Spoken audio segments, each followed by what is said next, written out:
My memories of Rowan are amazing because it was such a lovely place to grow up and live.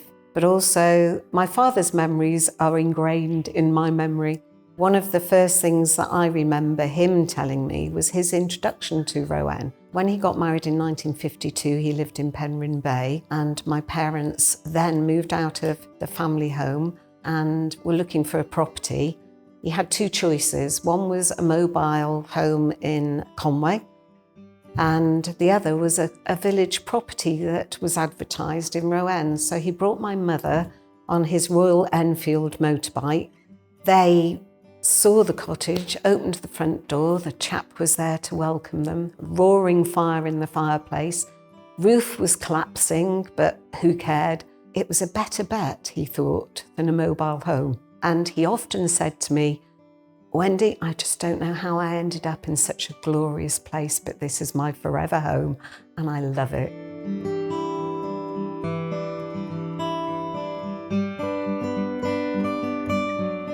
He worked for the post office as a telecommunications engineer. He went on then to be offered a job, because he was into radio astronomy at the time, at Jodrell Bank. So for a year, they took a year out and went to live in Cheshire with my mother's parents.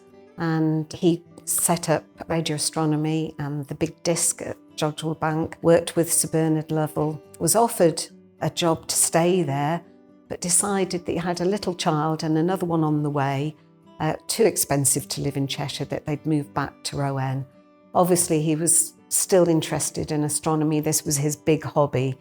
And he went on to make his own amateur sort of recording equipment to track the aurora borealis. At the time in the early 60s, I think there was a lot of sunspot activity.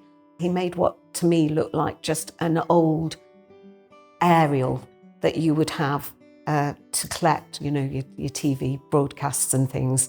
So it was on top of our garage roof, and in the morning would track the sun, and physically my mother or anybody who was around at the time, every now and again when we remembered, would have to turn it to follow the sun, so that in his little shed he could record on little reels of paper, which were then sent to Edinburgh University for them to read it and see where these flares happened, and then you get the aurora. My father had a big astronomical camera, huge thing, but would only take black and white photographs. So we had lots of black and white, lovely photographs of the aurora, because we had amazing ones in the 60s.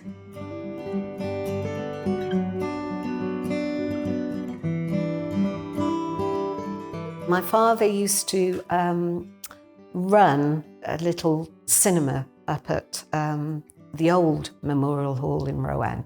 He used to beg, steal and borrow from places like Shell, who produced some really good travel log things at the time, obviously promoting Shell petrol, but at the same time they used to do tours of Britain, historical houses that they'd visit, and produce other films. The other big hit, of course, was that he would love cartoons and would show and hire things like Woody Woodpecker. A lot of the adults that are my age in the village would keep saying, before my dad died, I wish he'd do another one of his film shows, because Woody Woodpecker will forever stay in my memory as a Friday night special after school. So it would be a monthly thing. They'd stop for the interval for a bit of tea and cake. My mum would bake cakes and provide those, and then get on to the main feature. The biggest main feature that they ever had was a film called Sword in the Stone. Jess Yates, who worked for Yorkshire Television at the time, managed, and I still don't know how, to sneak out the film, which had been sent to Yorkshire Television to do a little snippet on a programme showing the top 10 Disney films over the years, and this was going to be their new film. So he brought home the reels on the Friday night. My dad showed it at the hall. It was the biggest sellout. When I say sellout, I can't even remember if people paid, or if they did, it would have been a very minimal amount to attend. And he was the biggest hero because it hadn't even come out in the cinema.